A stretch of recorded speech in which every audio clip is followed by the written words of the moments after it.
कर्पूरगौरं करुणावतारं संसारसारं भुजगेन्द्रहारं सदा वसन्तं हृदयारविन्दे भवं भवानी सहितं नमामि।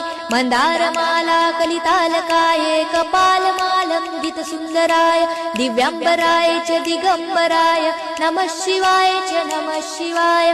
घालीन लोटांगण वंदीन चरण डोळ्यांनी पाहीन रूप तुझे प्रेमे आलिंगन आनंदे पूजन भावे ओवाळीन म्हणे नमा।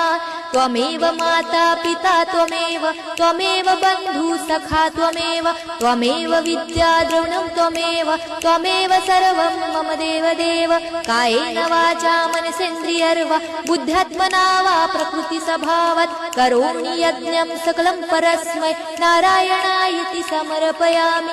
अच्युतं केशवं राम नारायणं कृष्णदामोदरं वासुदेवं हरे श्रीधरं माधवं गोपिका